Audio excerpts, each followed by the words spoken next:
This is the Monday Morning Quarterback, another original multimedia presentation from NorthJerseySports.com. Brought to you by the Bergen County Education Association. Bergen County Public Schools work because the BCEA works with you.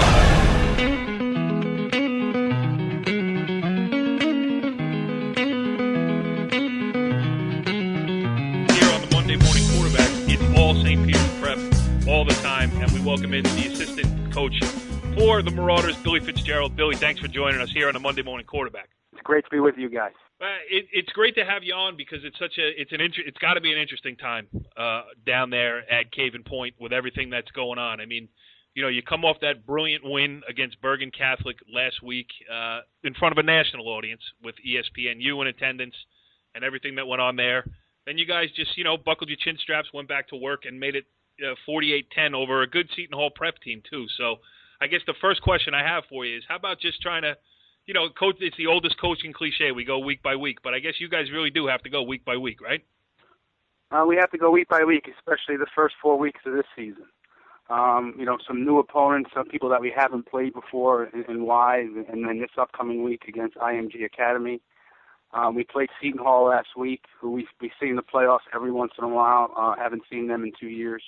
A few different schemes from all those guys, and obviously Bergen Catholic is always a big game. We get a chance to play them.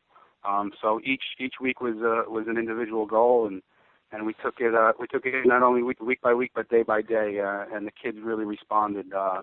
You know, since September 6th all the way through where we are right now. Go ahead, Brandon. Good speaking with you, Billy. Now, this upcoming week you're playing IMG. You know, after the Seton Hall prep game. What are you anticipating that IMG brings to the plate? Because I know this is the first time that you're going to play them, and I know they're academy out of Florida. Right. First of all, this is going to be a brand new experience for us flying down to Florida. So that's going to be a challenge in itself, and a new thing for the kids and the coaches.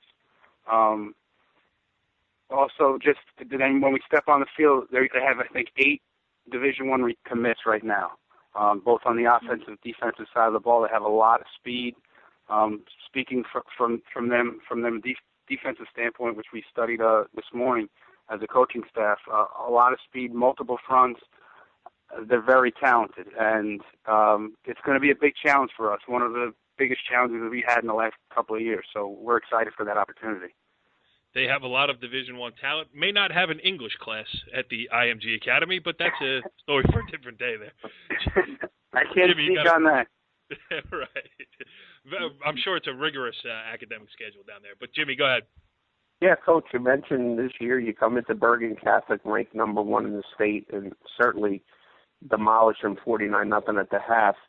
The next day, you know, one of your rivals, Don Bosco, goes out and beats a good team, St. Thomas Aquinas, and miraculously they jump you in the polls. Now, I know coaches are going to say that doesn't matter, but how does that affect the kids? How hungry are they now? How have you used that as motivation in practice during the week?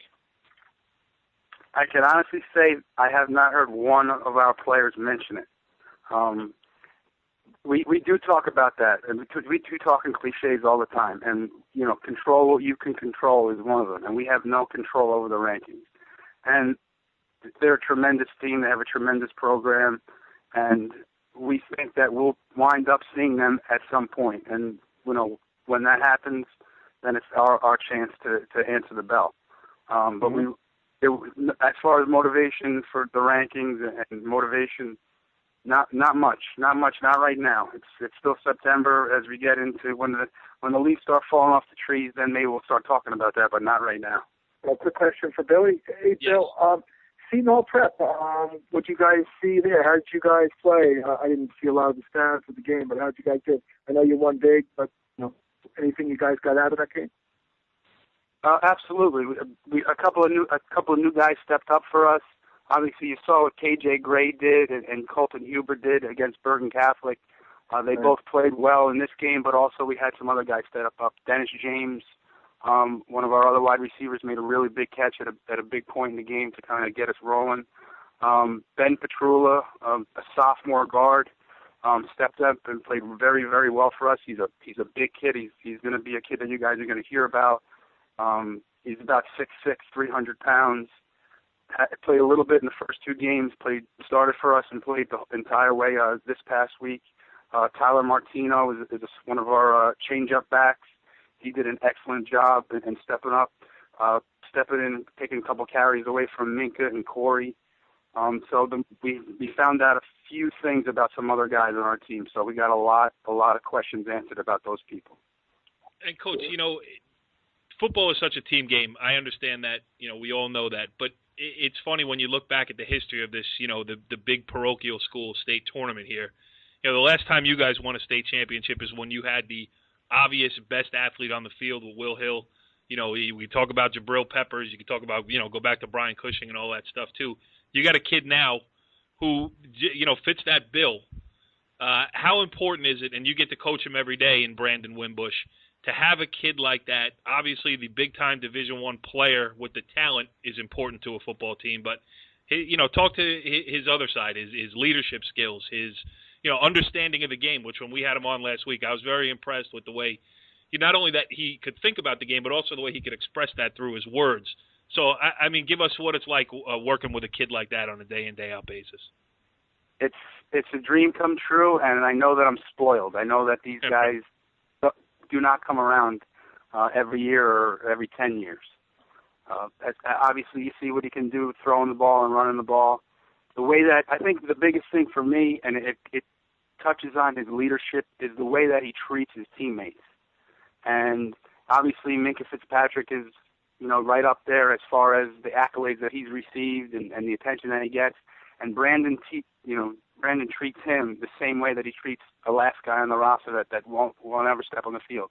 And that kind of helps his leadership, and it brings people to him. He has a magnetic personality. People want to be around him. People want to work for him. The line wants to protect for him. The backs want to protect and catch for him. And the receivers want to go across the middle for that kind of guy. And we are very, very lucky to have him. And his football IQ has grown each and every year. And every time he comes off the field, I'm up in the booth. We talk on the headset. What did you see? And what he sees from the field is pretty much the exact same thing that I see up in the booth. So that's great that we have that relationship to communicate. And if he sees something that he wants to run, we'll run it. Yeah, and we got that. He got that across last week when he was on with us too. Jimmy, you got another one? This conversation's going well. Yeah, Coach. Obviously, watching St. Peter's in the non-public Group 4 title hunt for the last 10 to 15 years. Looking at you guys offensively, this might be the most versatile offense that you had. Obviously, with Brandon and Minka, but you also have some great wide receivers, Corey, Cattle, and a good run game. How difficult do you think that is to prepare for with other teams defensively? I would think that's very hard to prepare for us. And just looking at the first 3 games, the way we spread the ball around, I think in the past, and you've obviously seen us, we've always kind of trying to been a physical team, and we've always had a dot-the-I tailback. And obviously we had one last year in Jonathan Hillman, who's doing great things at Boston College. And we started the transition for this offense really last year, but we still had the guy who could pound the rock. This year we were spreading the ball out a little bit more, and KJ, Brandon has 41 completions, KJ has 6, and Minka has 6, and Corey has 5, and Colt has 6. So we're spreading the ball around a lot. I don't think by formation or where we put people and where we move people around, so you can predict what's going to happen next. So I think that in that regard, we're very hard to prepare for. The short answer was we're a nightmare for opposing defense. Right. With number 7 back there, we're in really good shape. Yeah, absolutely. Brandon, you got another one? Yeah, I have one quick question. As the season progresses, like you said, the weather changing from the warm weather to the fall and to the cold weather, potentially playing in December. Your lack of having a big back after graduation of Jonathan Hillman, who's doing a great job up at Boston College, where do you see you being able to compensate for not having that big back as the weather changes, Coach? Well, one of the guys we're going to ask to do that is Brandon. And Brandon made a couple of runs against Bergen. He made a couple of runs yesterday against Seton Hall. We're not a run-first team anymore, so that's going to just passing the ball in the short passing game and the screen game is important.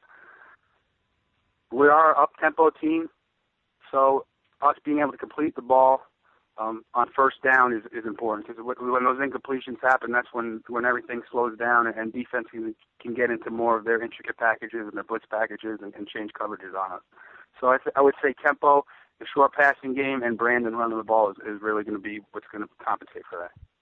And Brian Carr, you got the last word here. The only thing I would ask is when you guys head down to Florida, what's the trip going to be like? What's the schedule for the whole trip down? Are you going to is it Brandon, right? Or Brandon, Florida? Bradenton, Florida. IMG's in Bradenton, Florida. We are leaving after school on Thursday. We're going to get down there Thursday night. Check into the IMG Academy. We're staying at IMG, which is interesting. Yeah. And we'll wake up. We'll have a walkthrough. We'll eat breakfast. We'll have a walkthrough. Kids will get a little bit of downtime to rest. We'll have a pregame meal, meetings, and then we'll play. So it'll be pretty much. It would almost be like for us a Saturday night game. Once after we get down there, it's a Friday night game, but it'll be for us because we won't be in school. It'll be almost like a Saturday night itinerary for us. And then we're going to come back up on Saturday, and we have a week off after that. So probably good timing and good scheduling. Has Coach Hansen come up with a way to sweep for, video and audio surveillance down there at the IMG Academy? I guess we go back to control. We can't really do that. I don't know. Maybe we have some alumni in the FBI or something that can do that. I'm not sure. Yeah, or see with a lens on it right over the top, no problem. But, Billy Fitzgerald, assistant coach down there at St. Peter's Prep, doing a great job. Interesting week of, interesting opponent, interesting location, doing a great job early in the season. We certainly appreciate your time and coming on here with us when I know what must be a busy week for you. So best of luck to you. We try not to root on this show, but since it's the IMG Academy, we're going to root like heck for the Marauders, and hope you come back up here with another W under your belt. We appreciate it. Thanks for having me on. Follow the leader.